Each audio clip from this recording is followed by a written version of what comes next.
Hello friends, સ્વાગત છે તમારું મારી ચેનલ પર। આજે આપણે બનાવીશું શિયાળામાં ખાવાની મજા પડી જાય એવા દૂધીના ઢેબરા। સામાન્ય રીતે દૂધીના ઢેબરા ઘઉંનો લોટ, બેસન અથવા તો જુવાર બાજરીના લોટની સાથે બનાવવામાં આવે છે, પણ આજે હું તમારી સાથે જે આ દૂધીના ઢેબરાની રેસીપી શેર કરવા જઈ રહી છું તે મારી મમ્મીની વર્ષો જૂની રેસીપી છે અને મોટાભાગે અમે આ જ રીતે દૂધીના ઢેબરા બનાવીએ છીએ, કારણ કે આ ઢેબરા ખાવામાં બહુ જ પોચા અને એકદમ ટેસ્ટી બને છે અને તમને પણ આ ઢેબરાની રેસીપી જરૂરથી પસંદ આવશે। તો ચાલો જોઈ લઈએ આ દૂધીના ઢેબરાની રેસીપી। એક બાઉલમાં આપણે 3 વાટકી ચોખા લઈ લઈશું અને ઘરમાં જે પણ તમે ચોખા ઉપયોગમાં લેતા હોય તે ચોખા તમે લઈ શકો છો। અને 3 વાટકી ચોખાની સામે આપણે 1 વાટકી ચણાની દાળ લેવાની છે। હવે આ દાળ અને ચોખાને આપણે 2 થી 3 પાણીથી સારી રીતે ધોઈ લેવાના છે। તો જુઓ, દાળ અને ચોખાને મેં સારી રીતે 2 થી 3 વખત પાણીથી ધોઈ લીધા છે અને એ સરસ સાફ થઈ ગયા છે। તો હવે આ દાળ અને ચોખાને આપણે ડૂબાડૂબ પાણીમાં પલાળવાના છે। તો જુઓ, દાળ અને ચોખામાં પાણી ઉપર રહે એ રીતે મેં એને પલાળી દીધા છે। હવે આને ઢાંકીને આપણે 4 થી 5 કલાક માટે મૂકી દઈએ, જેથી ચણાની દાળ અને ચોખા સરસ રીતે પલળીને ફૂલી જાય। તો ચાલો 4 થી 5 કલાક પછી આને આપણે ચેક કરી લઈએ અને જો તમે ચાહો તો આને રાત્રે પણ પલાળીને મૂકી શકો છો। તો જુઓ, દાળ અને ચોખા આપણા સરસ રીતે પલળી ગયા છે અને દાળ પણ આપણી ફૂલીને ડબલ થઈ ગઈ છે। હવે આ પાણીને આપણે નિતારી લેવાનું છે।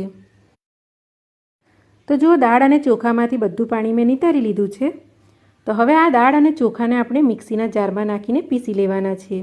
તો મિક્સીનું બાઉલ અડધું ભરાય ત્યાં સુધી દાળ અને ચોખાને આપણે નાખીશું।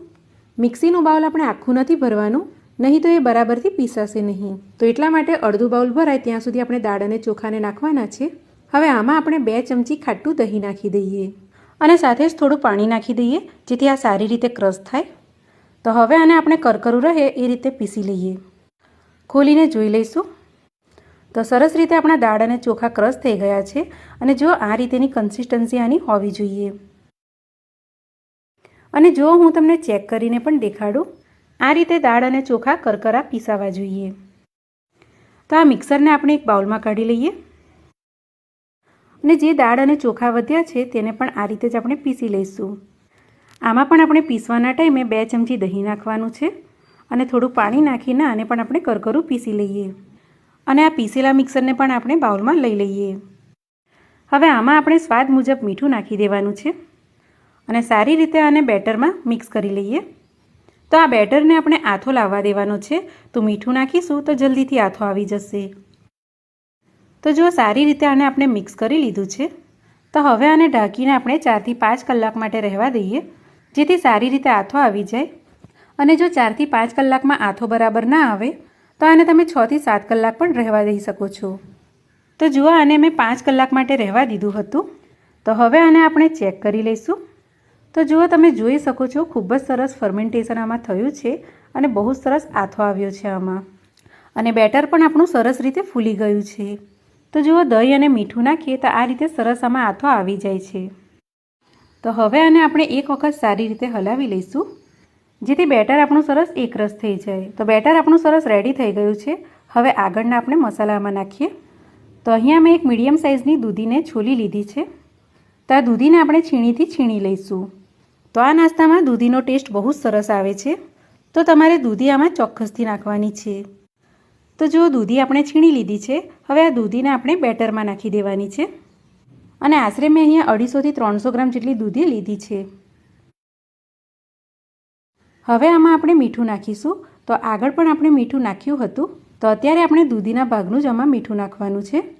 અડધી ચમચી હળદર નાખીશું, અડધી ચમચી લાલ મરચું પાવડર નાખીશું, 2 ચમચી તલ અને 1 ચમચી આપણે અજમો આમાં નાખીશું। સાથે જ આપણે 1 ચમચી આદુ લસણની પેસ્ટ અને 8 થી 10 લીલા મરચાંને આપણે ક્રશ કરીને નાખીશું અને લીલા મરચાં આપણે તીખા હોય એવા લેવાના છે। હવે આમાં આપણે 2 મુઠ્ઠી જેટલી કોથમીર કાપીને નાખી દઈએ અને હવે આમાં આપણે ગોળ નાખી દઈએ। તો 3 થી 4 ચમચી જેટલો ગોળ મેં સમારીને આમાં નાખી દઈશ। તો આમાં ગોળનો જ ટેસ્ટ બહુ સરસ લાગે છે, પણ જો તમારી પાસે ગોળ ના હોય તો તમે ખાંડ પણ નાખી શકો છો। સાથે આપણે 3 ચમચી જેટલું તેલ નાખી દઈએ અને આ બધી વસ્તુ આપણે બેટરમાં સારી રીતે મિક્સ કરી લઈએ।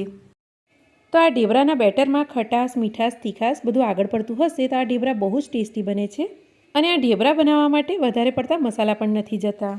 તો ચાલો સરસ રીતે ગોળ ઓગળી જાય ત્યાં સુધી આને આપણે મિક્સ કરી લઈએ અને સારી રીતે આને આપણે ફેટીશું તો આપણું બેટર પણ સરસ હલકું થઈ જશે। તો જો સારી રીતે ગોળ આપણો અહીંયા ઓગળી ગયો છે અને બધા જ મસાલા એકબીજાની સાથે સરસ ભળી પણ ગયા છે। તો નાસ્તો બનાવવા માટે આપણું બેટર રેડી થઈ ગયું છે। તો હવે મેં તવીને અહીંયા ગેસ પર ગરમ કરવા મૂકી દીધી હતી।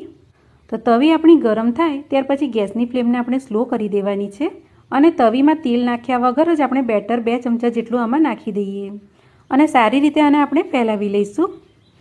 તો આ આપણે ટ્રેડિશનલ દાળ ચોખા અને દૂધીના ઢેબરા બનાવ્યા છે અને આ આપણા જે બા દાદી અને જે ઘરડા હતા તે બહુ જ બનાવતા હતા, પણ હવેના સમયમાં આ વાનગી વિસરાતી જતી છે। તો અત્યારની જનરેશનને જો તમે આ ટ્રેડિશનલ દાળ ચોખા અને દૂધીના ઢેબરા નથી ખવડાવ્યા તો એક વખત તમે બનાવીને જરૂરથી એમને ખવડાવજો।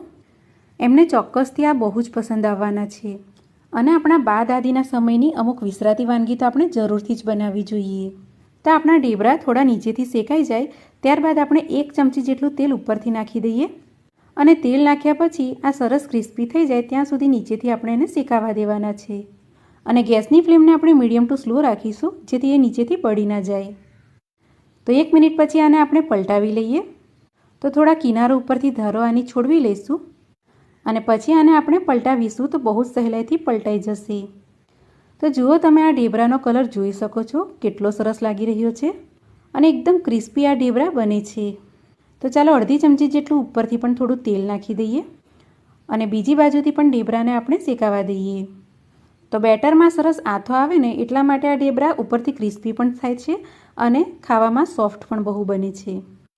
તો જુઓ બંને બાજુથી સરસ આપણા ઢેબરા તળાઈ ગયા છે। તો 1-2 વખત આને આપણે અલટ પલટ કરીને શેકી લેવાના છે। તો જુઓ બહુ સરસ રીતે આપણા ઢેબરા શેકાઈ ગયા છે અને ખૂબ જ સરસ આનો કલર પણ આવ્યો છે અને આવા ઢેબરા તો જોઈને જ ગરમા ગરમ ખાવાની મજા પડી જાય છે। તો ચાલો આ ઢેબરાને આપણે કાઢી લઈશું અને આ જ રીતે આપણે બધા ઢેબરાને બનાવી લઈશું। હવે બીજી વખત આપણે જ્યારે તવીની અંદર બેટર નાખીએ એ પહેલાં તવીને આપણે કપડાથી સાફ કરી લેવાની છે અને ત્યારબાદ જ આપણે આમાં 2 ચમચા જેટલું બેટર નાખવાનું છે। તો આ રીતે તવીને સાફ કરીને બેટર આપણે પાથરીશું તો આપણા ઢેબરા ખૂબ જ સરસ ક્રિસ્પી બને છે।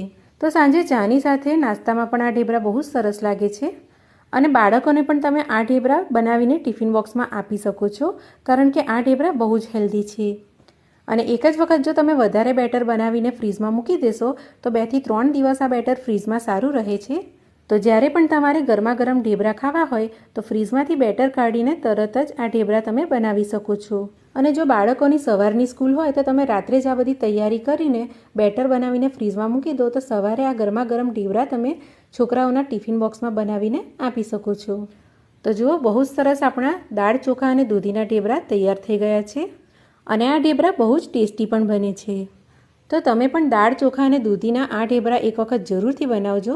તમારા ઘરના દરેક સભ્યને બહુ જ પસંદ આવશે। અને જો આજની મારી રેસીપી તમને ગમી હોય, પસંદ આવી હોય અને જો તમે મારી ચેનલ પર નવા હોય તો તમે મારી ચેનલને જરૂરથી સબસ્ક્રાઈબ કરી લેજો કારણ કે આવી જ અવનવી રેસીપીના વિડીયો તમને મારી ચેનલ પર મળતા રહેશે। તો ચાલો હવે મળીશું એક નવી રેસીપીની સાથે, ત્યાં સુધી આવજો।